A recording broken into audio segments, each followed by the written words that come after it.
CEO Ling.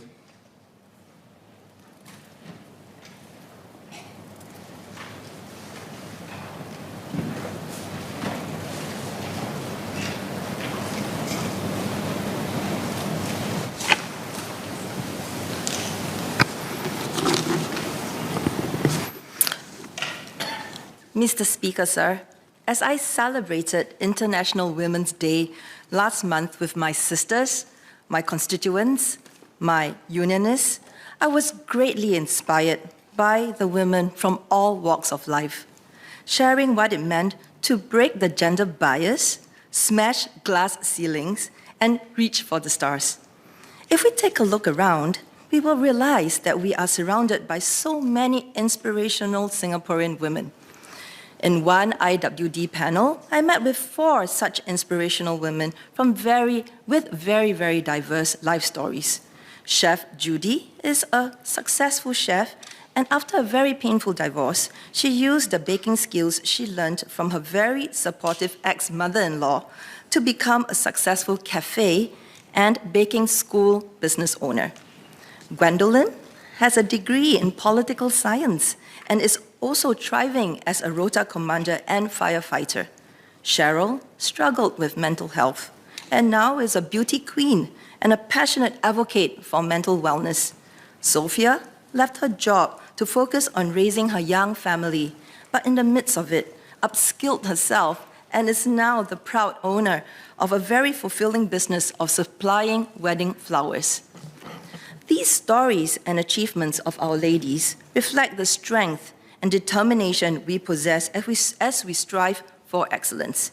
And this is in part made possible by the considerable improvements in opportunities, protection, and safety nets that Singapore has developed over the years, evident in the increase in women graduates and women employment, along with the growth of women in leadership and board positions.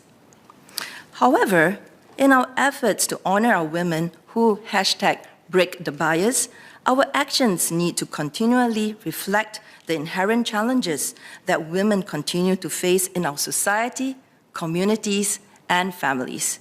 And with this, I welcome the 25 very far-reaching recommendations made by the White Paper. If our laws and policies are to reflect the standards we as a society desire, then this House must continue to look to pursue choices that seek to achieve a fairer and more inclusive society where both men and women, as equal partners, are free to chase their aspirations to the fullest. The NTUC recognizes its pivotal position in spearheading efforts to achieve greater gender equality in Singapore and has, through the decades, remained to be a progressive and relevant voice for our women. From the Women's Program under Madam Yu Fu Yishun to the Women's Development Secretariat led by Madam President Halimah to its current incarnation, the NTUC Women and Family Unit. Indeed, the creation of a more inclusive society does not differentiate on gender, relies first on the ability to provide equal opportunities for women. Today, our women are flourishing in careers in STEM, IT, entrepreneurship, services, manufacturing, and our choices are often limited only by our interests and passions. However, our work is far from being completed. Apart from developing favorable policies that elevate women in the workforce, the labor movement sees the pertinent need to widen the field for women by reimagining and refreshing our career choices. In addition to the promotion of STEM careers, the NTUC Women and Family Unit has identified even more opportunities and market gaps in critical but neglected professions that are traditionally dominated proudly by women, such as dressmakers and nannies. Together with the labor movement's ecosystem partners, we have started the process of refreshing and professionalizing such occupations and have piloted place and train programs in these sectors. The labor movement recognizes that our Singaporean women often play the role as the primary caregiver in our families and thus have been advocating since the 1990s on flexible work arrangements. as a workplace norm.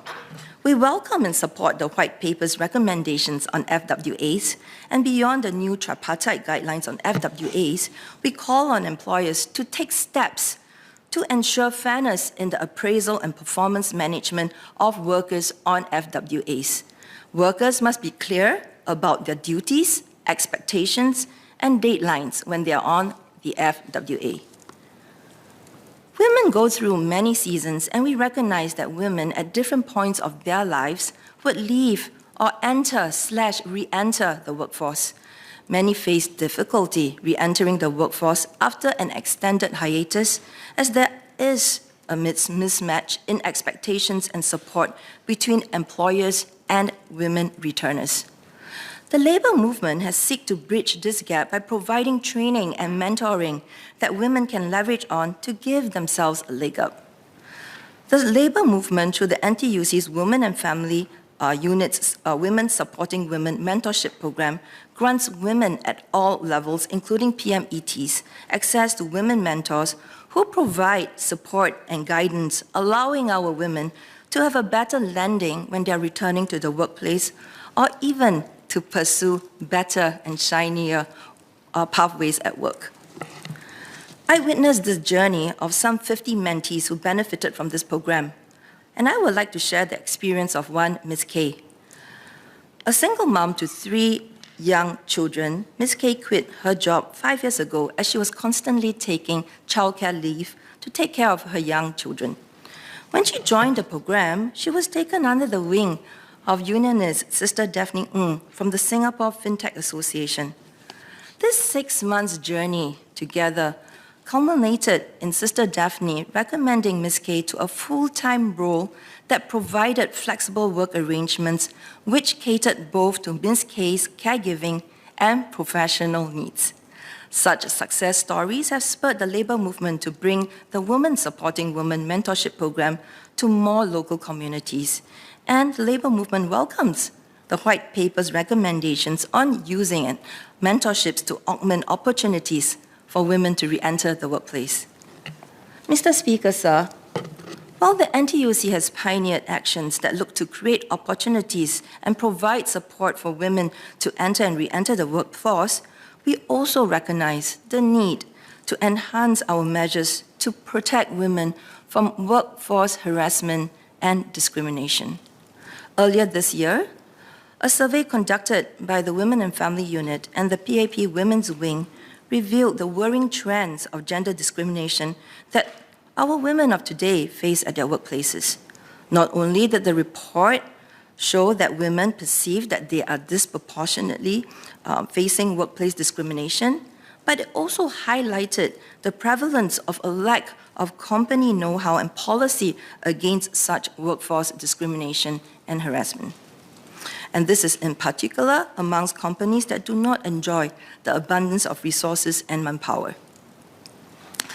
The NTUC has hence started to look to channel efforts into enhancing the protection of SME workers by engaging our employers through dialogues, talks, and webinars, whilst providing shared HR resources that work to prevent workplace discrimination and to protect whistleblowers within reason. We are committed to equipping our SMEs and companies with better SOPs that can help to create discrimination and harassment-free workplaces. NTUC has long championed actions to address discrimination in the workplace. We were party to drafting the tripartite guidelines on non-discriminatory job advertisements that were issued in 1999. We co-led the formation of the Tripartite Alliance for Fair Employment Practices, or TAFEP, in 2006 to promote fair and equitable employment practices, as well as to provide an avenue for workers to report such unfair practices on them. TAFEP subsequently formulated the Tripartite Guidelines on Fair Employment Practices in 2007, which has helped guide companies in adopting fair and merit-based employment practices. NTUC has also been advocating for measures to level the playing field between Singaporeans and foreign workers for opportunities since 2011. These were implemented in the form of the Fair Consideration Framework and the National Jobs Bank in 2014.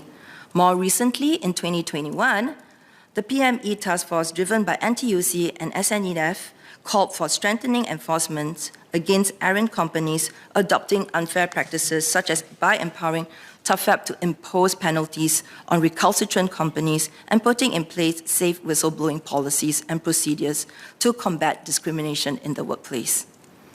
We are heartened that these calls made by the NTUC will be reflected in the move to enshrine the TGFEP in law. As we look forward to proposals by the Tripartite Committee on Workplace Fairness at the end of 2022, we will continue to safeguard the safety of women workers and help employers create a work environment that is free from discrimination and harassment.